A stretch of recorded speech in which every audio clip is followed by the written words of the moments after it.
Hello दोस्तों, welcome to our channel.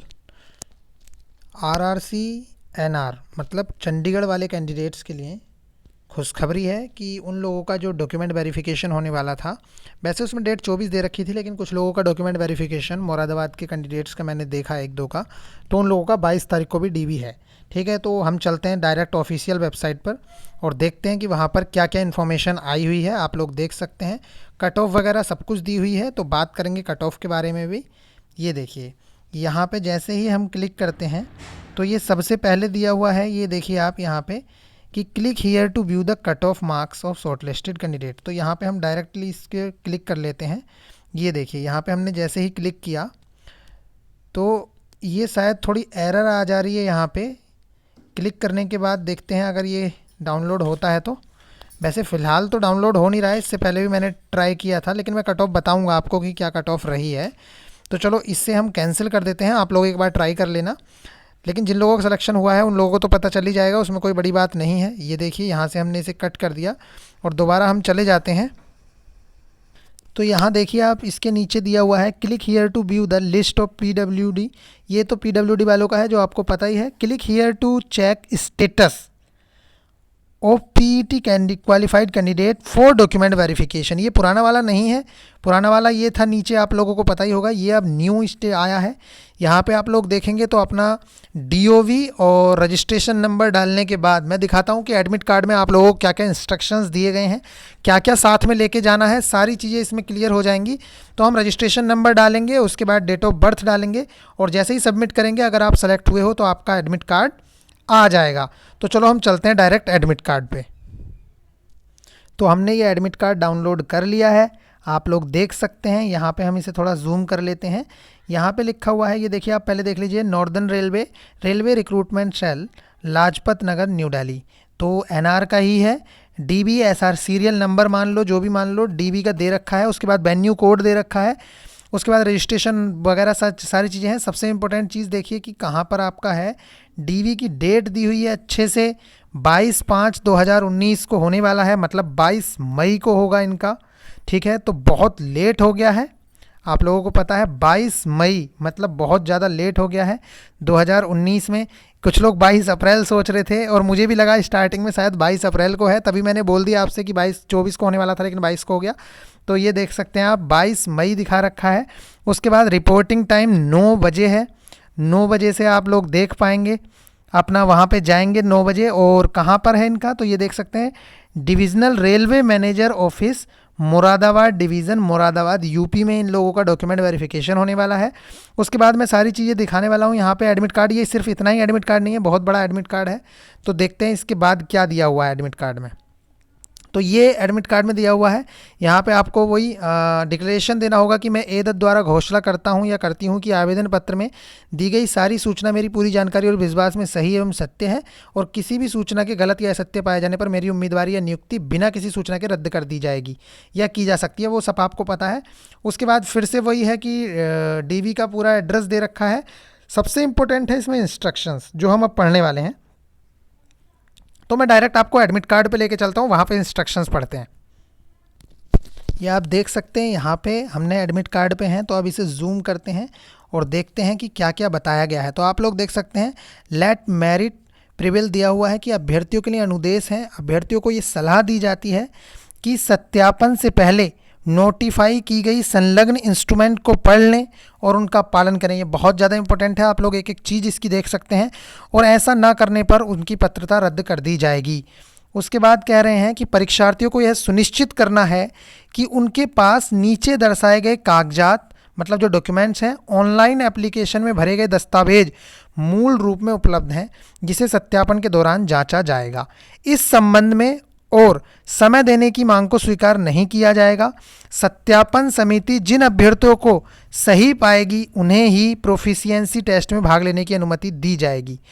10th प्रमाण पत्र जो कि सरकार से मान्यता प्राप्त संस्थान से जारी किए गए हों, आईटीआई प्रमाण पत्र जो कि सरकार से मान्यता प्राप्त संस्थान तथा एनटीसी द्वारा या एनसीबीटी एससीबीटी से किए गए हों। ओबीसी का सर्टिफिकेट 1 साल से ज़्यादा पुराना नहीं होना चाहिए और इस पर नॉन क्रीमी क्लोज लिखा होना चाहिए तथा यह प्रमाण पत्र भारत सरकार की नियुक्ति हेतु जारी किया जाना चाहिए, राज्य सरकार में नियुक्ति हेतु नहीं। मतलब आपको पता है कि एक आपका स्टेट का बनता है ओबीसी सर्टिफिकेट और एक बनता है सेंट्रल गवर्नमेंट का, और उस पर क्लियरली लिखा होना चाहिए कि आप नॉन क्रीमी लेयर से बिलोंग करते हैं। यदि पहले से ही कार्यरत हों तो नियुक्ति में, मतलब अगर आप पहले से ही कहीं पे जॉब कर रहे हैं तो आप लोगों को दिखाना पड़ेगा एनओसी, ठीक है, नो ऑब्जेक्शन सर्टिफिकेट। आयु सीमा में छूट का प्रमाण पत्र दिखाना पड़ेगा। पूर्व सेवा के मामले में निर्वहन प्रमाण पत्र, सेवा प्रमाण पत्र आदि सैनिकों की सेवा करने वाले व्यक्ति के लिए है ये। लिखित परीक्षा के एडमिट कार्ड का नीचे वाला भाग, 6 पासपोर्ट साइज रंगीन फोटो, देख लो 6 पासपोर्ट साइज, ठीक है, यहाँ आप देख सकते हैं, यहाँ पे लिखा हुआ है 6 पासपोर्ट साइज फोटो, और लिखित परीक्षा में एडमिट कार्ड के नीचे का भाग। CCAA प्रमाण पत्र, ये उनका है जो अप्रेंटिसशिप वाले हैं। अभ्यर्थियों को परीक्षा के दौरान परीक्षा अधिकारियों पर्यवेक्षकों के द्वारा दिए गए दिशा निर्देशों का पालन करना है। स्क्रीनिंग कमेटी द्वारा आगे की जांच के अनुसार उन अभ्यर्थियों के मेडिकल सत्यापन के बाद ही डॉक्यूमेंट वेरिफिकेशन किया जाएगा। कहने का क्या मतलब है, स्क्रीनिंग कमेटी द्वारा आगे की जांच के अनुसार उन अभ्यर्थियों के मेडिकल सत्यापन, मतलब पहले यहाँ मेडिकल टेस्ट होने वाला है। ये देखिए यहाँ पे दिया गया है कि अभ्यर्थियों को परीक्षा के दौरान, यहाँ पे दिया गया है स्क्रीनिंग कमेटी द्वारा आगे की जांच के अनुसार उन अभ्यर्थियों को मेडिकल सत्यापन के बाद ही डॉक्यूमेंट वेरिफिकेशन किया जाएगा। किस अभ्यर्थी के प्रवेश पत्र में त्रुटिपूर्ण फोटो रहेगा तो उसे परीक्षा में बैठने नहीं दिया जाएगा। परीक्षा का मतलब वही है कि जो आपका डीवी होने वाला है। किसी भी परिस्थिति में डीवी का केंद्र, स्थान व तिथि में कोई फेरबदल नहीं होगा। परीक्षा अवधि के दौरान प्रवेश पत्र, उपस्थिति पत्र में निर्धारित समय पर परीक्षा केंद्र पर किए गए हस्ताक्षर आवेदन पत्र पर अभ्यर्थी द्वारा किए गए हस्ताक्षर के समान होना चाहिए। अभ्यर्थी उपस्थिति पत्र में निर्धारित स्थान पर अपने बाएं हाथ के अंगूठे का स्पष्ट निशान अवश्य दें। उपरोक्त का पालन नहीं करने पर पात्रता रद्द कर दी जाएगी। इसके बाद दिया गया है कि डीवी के दौरान अभ्यर्थी आरआरसी कॉपी प्रवेश पत्र के भाग को पर्यवेक्षक को सौंप देगा। अपने हिस्से का प्रवेश पत्र संभाल कर रखें जिसे आगामी परीक्षा में दस्तावेज सत्यापन के दौरान प्रस्तुत करना होगा। आरआरसी को किसी भी अभ्यर्थी या अभ्यर्थी समूह या सभी अभ्यर्थी या डीवी केंद्र या दिनांक या डीवी के तरीके में बदलाव के मामले में पुनः परीक्षा हेतु आदेश करने का अधिकार सुरक्षित है। ये आरआरसी के पास सुरक्षित है कि आरआरसी चाहे तो दोबारा भी करा सकता है। रेल भर्ती कक्ष का कोई भी मिथ्या सूचना देने या वांछित तथ्यपरक सूचना को जानबूझकर छिपाने जैसी बात का पता लग जाने पर अभ्यर्थी की पात्रता को अयोग्य ठहराया जाएगा और उसे रेलों या किसी अन्य संचालक पदों पर नियुक्ति संबंधी चयन में परीक्षा से वंचित कर दिया जाएगा। यदि इंगेजमेंट भी हो गई हो तो उसकी सेवा तुरंत समाप्त कर जाए। इंगेजमेंट ये मत समझना कि सगाई हो गई, ठीक है, या लगन चढ़ गई है तुम्हारी, ऐसा कुछ नहीं है। ये इंगेजमेंट सिर्फ इसलिए बोल दिया गया है कि अगर आप लोग नियुक्त हो गए हैं, कहने का मतलब यह है कि अगर आप सेलेक्ट कर भी लिए गए हैं फाइनली, तब भी आपको वहां से हटा लिया जाएगा। कृपया ध्यान दें कि अन्य मामलों में रोजगार सूचना में निर्धारित तमाम शर्तें आवश्यक संशोधन सहित लागू होंगी। यदि कोई अभ्यर्थी डीवी संचलन में बाधा पहुंचाता है तो उसकी पात्रता रद्द कर दी जाएगी और उसके खिलाफ कानूनी कार्रवाई की जा सकती है। अभ्यर्थी ये भी नोट कर लें कि यदि उनके व्यवहार में केवल कारण डीवी में बाधा पहुंचती है तो किसी भी सूरत में दोबारा से डीवी नहीं कराई जाएगी। डीवी बहिष्कार करने की स्थिति में फिर से परीक्षा नहीं ली जाएगी और यदि एसबीआई शाखा में चालान के माध्यम से भुगतान किया है या भुगतान करना पड़ता है तो कंप्यूटरीकृत डाकघर में भुगतान करें। जम्मू और कश्मीर आवेदन के अधिवास प्रमाण पत्र होना चाहिए। आवेदन के रूप में जो जम्मू कश्मीर से बिलोंग करते हैं सिर्फ उनके लिए है। आवेदन के रूप में कानून के सक्षम न्यायालय से तलाक, न्यायिक कारावास की घोषणा और यह कहते हुए कि उम्मीदवार ने पुनर्विवाह नहीं किया, ये सारी बातें एक्स्ट्रा लोगों के लिए हैं, आप लोगों के नॉर्मल लोगों के लिए नहीं है। विधवा वाला है, अनुपस्थिति, अस्वीकृति या विचलन आदि के अंतिम पैनल में कमी से बचने के लिए 5% अतिरिक्त उम्मीदवारों को अधिसूचित रिक्तियों की वास्तविक संख्या के ऊपर और बुलाया जा रहा है। इसलिए उम्मीदवार कृपया ध्यान दें कि केवल डीवी और चिकित्सा परीक्षा के लिए बुलाया जा रहा है। रेलवे में नियुक्ति के लिए उन पदों का अधिकार, ये देख लो इंपॉर्टेंट चीज़ है कि अभी सिर्फ और सिर्फ क्योंकि 5% लोग एक्स्ट्रा बुलाए गए हैं, 100 सीटों पे 105 लोग बुलाए गए हैं, तो अभी अगर 105 के 105 लोग सेलेक्ट होते हैं तो कोई ना कोई 5 बच्चे बाहर निकलेंगे, लेकिन ऐसा होने वाला नहीं है।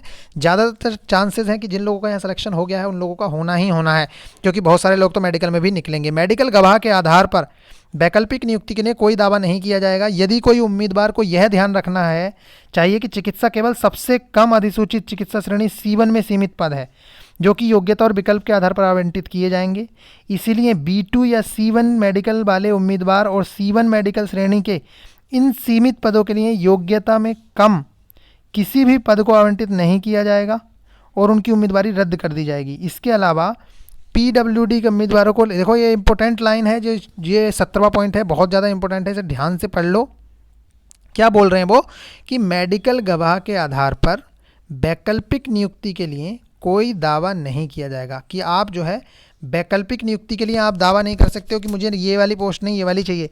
यदि कोई हो, उम्मीदवार को ये ध्यान रखना चाहिए कि चिकित्सा केवल सबसे कम अधिसूचित चिकित्सा श्रेणी, कहने का मतलब ये है जो इनका मेडिकल स्टैंडर्ड है उसके अकॉर्डिंग सबसे कम जो है तो वो है यहाँ C1। तो C1 में सीमित पद है जो कि योग्यता और विकल्प के आधार पर आवंटित किए जाएंगे। कहने का मतलब यह है कि जो C1 कैटेगरी है वहाँ तक आपका मेडिकल किया जाएगा, इसलिए B2 या C1 मेडिकल श्रेणी वाले उम्मीदवार और C1 मेडिकल श्रेणी के इन सीमित पदों के लिए योग्यता में कम किसी भी पद को आवंटित नहीं किया जाएगा। कहने का मतलब वो बोल रहे हैं, देखो क्लियर लिख दिया है आरआरबी ने इस बार, टेंशन लेने की कोई ज़रूरत नहीं है। वो ये कह रहे हैं कि अगर आपका इससे भी नीचे है, मतलब C1 से भी अगर आपका मेडिकल स्टैंडर्ड नीचे है, तब आप लोगों को कोई भी जॉब नहीं मिलने वाली है। इस चीज़ का आप ध्यान रखें। उसके बाद लास्ट में एक चेतावनी दे दी गई है जो आप लोग जानते हैं कि ठगों, जालसाजों एवं धोखाधड़ी से रेलवे में नौकरी वालों को दलालों से सावधान रहें। अभ्यर्थी को परीक्षा परिसर में हर परिस्थिति में शांति और अनुशासन बनाए रखना है। जो अभ्यर्थी उपयुक्त का पालन नहीं करेंगे उनके खिलाफ कानूनी कार्रवाई हो जाएगी। और रेल प्रशासन किसी भी गलती को यदि कोई हो तो ठीक करने का अधिकार रखता है। डॉक्यूमेंट वेरिफिकेशन के लिए बुलाए गए उम्मीदवार को स्वचालित रूप से उत्तर रेलवे के किसी भी पद पर नियुक्ति के लिए उम्मीदवार का कोई अधिकार नहीं होगा। उम्मीदवार 1/2 दोनों, 1 या 2 दोनों के लिए अपने स्वयं रहने की व्यवस्था, मतलब 1-2 दिन जो भी आप रुकेंगे उसके लिए अपने आप व्यवस्था करनी होगी। आपको कोई टीए डीए नहीं मिलेगा। रेलवे डीबी के दौरान उम्मीदवारों की वजह से किसी भी हानि या क्षति के लिए जिम्मेदार नहीं होगा और किसी भी विवाद के मामले में अंग्रेजी संस्करण ही मान्य होगा। ये तो चीज़ें थी जो इंपॉर्टेंट चीज़ें थी। उसके बाद हम बात करेंगे कट ऑफ की, तो कहाँ पे कितनी कट ऑफ रही है उसके बारे में बात करते हैं। हाँ, तो कट ऑफ के बारे में बात कर लेते हैं। देखो सबसे पहले तो मैं आपको बता दूं कि ये ऑफिशियल कट ऑफ मुझे तो डाउनलोड नहीं हुई है, लेकिन एक कैंडिडेट ने बताया है कि सर इतनी कट ऑफ रही है। उसने मतलब मुझे भी स्क्रीनशॉट नहीं भेजा, सिर्फ उसने कट ऑफ लिख के भेजी है। तो मैं बता दे रहा हूँ आपको, 79.37 बोला है उसने। 37 के आगे भी शायद 8 था, तो इस तरह से ये कट ऑफ रही है। 79 पॉइंट, यहाँ पॉइंट भी है। और ये यूआर कैटेगरी की है। ओबीसी के लिए उसने बताया कि 73.7 के आसपास कट ऑफ है।